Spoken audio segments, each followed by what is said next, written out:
We're in this together. We can do it. By Tammy Zambo. World War II was a conflict involving the armed forces of many countries, divided between the Allies and the Axis powers. In the United States, people followed the progress of the war and focused their attention on the soldiers fighting overseas. However, the United States could not have played its part in the war so successfully without the hard work of the government, businesses, and millions of everyday people on the home front. For several years, people of all ages and from all parts of the country pulled together and made sacrifices for the war effort. Women at War. After the bombing of Pearl Harbor, Hawaii on December 7, 1941, the military needed millions of people to send into battle overseas. Many eagerly volunteered. Others were required to serve because of the draft. All of these recruits, however, were men. Women were not allowed to serve on the battlefield and were not drafted. The armed forces had a problem, though. Many important military positions on the home front were vacant because the men who had filled them had been shipped overseas to fight. Women had already been members of military units, such as the Army Nurse Corps, but the military asked many more to enlist to fill the empty positions. And enlist they did, in large numbers. Women were glad to get the chance to serve their country in the military, and they were determined to show everyone that they could perform their duties just as well as men.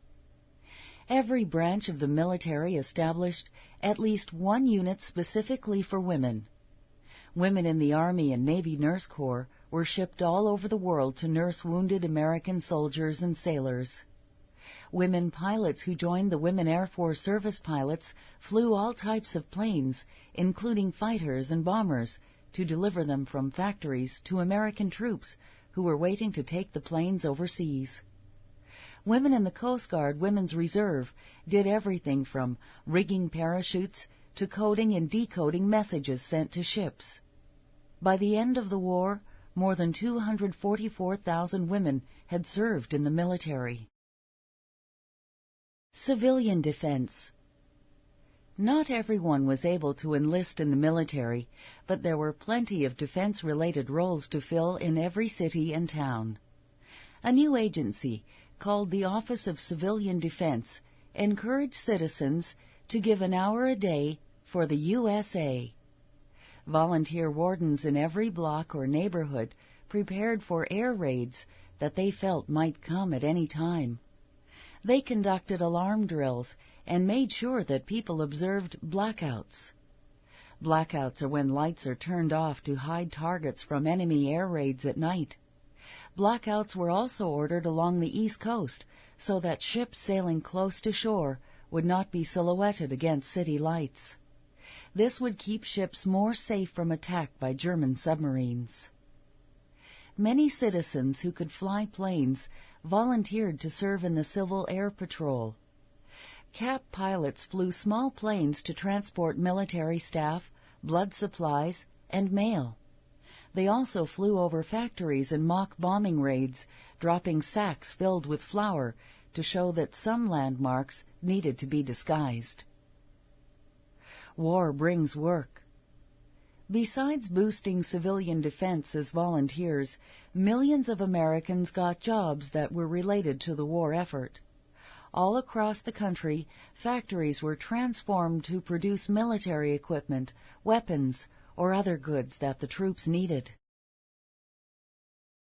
Automobile production stopped so that auto factories could begin manufacturing trucks, tanks, and other military vehicles, as well as airplanes, engines, and weapons. Many different types of parts used to build aircraft were manufactured by a company that had produced washing machines before the war. A typewriter manufacturer produced rifles during the war. The conversion to war production created millions of new jobs that paid better wages than many people could make in their hometowns. These jobs eventually caused over 15 million people to move. It was the most dramatic migration in the history of the United States. A severe housing shortage developed because so many people were arriving in large cities seeking war work. Boomtowns. The population boomed in towns where shipyards, aircraft factories, and military bases were located. For this reason, they were called boomtowns. People moved to boomtowns so quickly that housing was scarce. Residents were urged to take in boarders, which meant renting spare rooms to strangers. Trailer and tent camps sprang up around many cities. Some people even slept in parked cars. The community of Willow Run, Michigan, experienced rapid population growth when a new aircraft factory operated there. Eventually, this factory would employ more than 40,000 people. To house its giant assembly line, the factory at Willow Run was 1 mile long. Another aircraft factory at Fort Worth, Texas, was so large that supervisors rode bicycles inside the building in order to visit different parts of the factory. Despite the drastic change that millions of people endured to find war-related work, most were thrilled at the outcome. War production was big business for American companies, and workers were paid well. The country, at last, was lifted out of the Great Depression, and many people experienced opportunities they had never dreamed of. A golden opportunity. Those who found the greatest employment opportunities were women. Millions of men had left their jobs to serve overseas, and millions of war-related jobs had been newly created. Until that point, it was considered ideal for women to work in the home. But now their skills were desperately needed for war work. The government encouraged women to join the workforce, and more than 6 million of them did. They were inspired by billboards and posters featuring images such as Rosie the Riveter. They were eager to serve their country and to put their best effort into the new jobs. Still, many men did not believe women could perform manufacturing jobs as well as men. The jokes of these men could be hurtful, but often they only encouraged women to show the men and themselves that they were fully capable of doing their jobs. Besides women who earned wages, millions of women volunteered for important programs. In the Red Cross, they operated snack bars called canteens, served as nurses' aides, and drove ambulances. They also carried out civilian defense duties and worked at facilities called USO, or United Service Organization centers, which provided entertainment for soldiers and sailors. By 1944, 36% of the paid workforce was made up of women. Without their contributions, the Allies could not have won the war.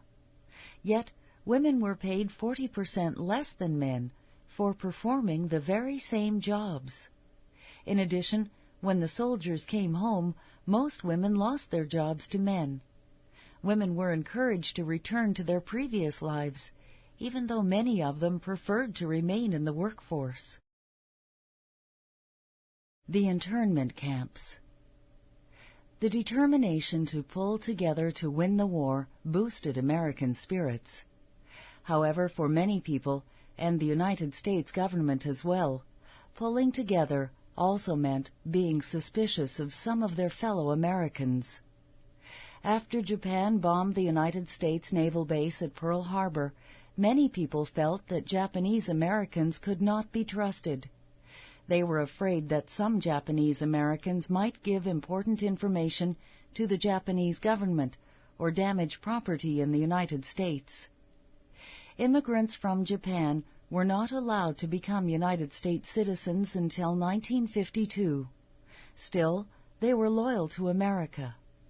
Furthermore, their children who were born in the United States automatically became citizens.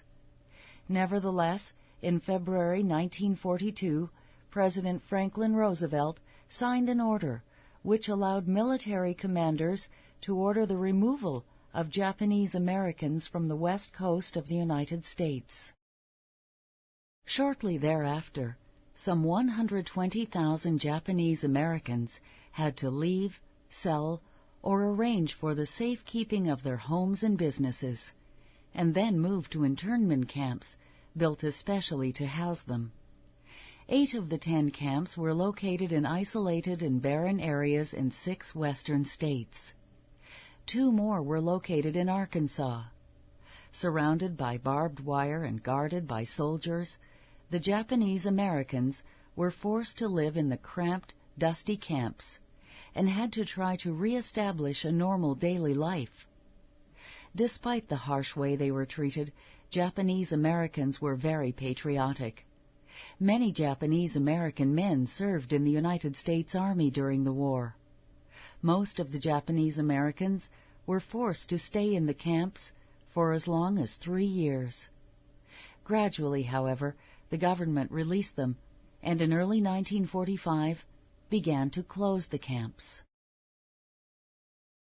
Daily life on the home front. It was impossible for any Americans to get through an average day without being reminded of the war. The most constant reminders were shortages and rationing. Although the economy was strong, the war effort made many goods scarce. Metal was needed to build military ships, airplanes, vehicles, and weapons. So items like bicycles were not available until the war's end. Automobile factories were converted to war production, so Americans could not buy new cars. Supplies of other items, such as shoes, were limited because providing soldiers with leather boots was a higher priority. Common foods such as sugar, coffee, butter, cheese, and meat were rationed so that everyone got a certain amount, but no one got too much. Every family was issued ration books with stamps that represented points used to buy certain products. To help feed their families, many people all over the country grew their own vegetables in victory gardens. These gardens produced more than 1/3 of the vegetables eaten in the United States during wartime. Households made sure that nothing went to waste. They gave away extra vegetables to the needy or canned them for later use. Gasoline was also rationed, forcing Americans to adopt new habits. Walking and carpooling became common. For longer journeys, people took trains. Frequently, though, they did not go anywhere at all. Families stayed at home. Many adults were working extra hours in weapons factories and did not have time to travel anyway.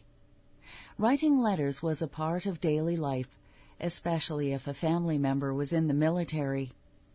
Families hung a banner in the window with blue stars to indicate how many family members were serving in the military. If a service member died, the blue star would be replaced with a gold one. Children pitch in. Children played important roles in the war effort.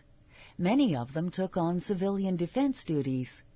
One boy in New York, for example, was an air raid messenger, relaying messages between commanders at air raid posts during drills. Children also conducted scrap drives in their neighborhoods to collect paper, metal cans, and rubber tires. Besides gathering items from other people, children contributed their own metal toys and pieces of foil from gum wrappers. These items were recycled to make war-related goods. In their spare time, children listened to radio programs such as The Lone Ranger and The Shadow. They also read comic books featuring Captain Marvel, Batman, and Superman. Newspaper comics such as Little Orphan Annie were popular too. Going to the movies was a regular weekend event for many families. For about 10 cents, each person could watch a double feature, maybe The Three Stooges, or a film directed by Alfred Hitchcock. Between the two movies, 5 or 10 minutes of newsreels updated moviegoers with images of the war. Teenagers worked in factories and on farms just as adults did. Many states relaxed child labor laws during the war to allow this. Nearly 3 million girls and boys were working by 1943.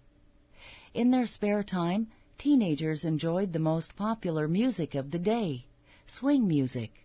Big bands, led by Glenn Miller, Benny Goodman, and Duke Ellington, were very popular. A young singer, Frank Sinatra, was possibly even more popular. At one appearance in 1944, thousands of teenage girls nearly rioted in their scramble to get near him. The greatest contribution. Millions of Americans worked hard and made many sacrifices on the home front in World War II. Even though life was not easy, people found comfort in the thought that they were helping the men and women in the military. They saw their efforts as contributions toward the greatest of goals, winning the war.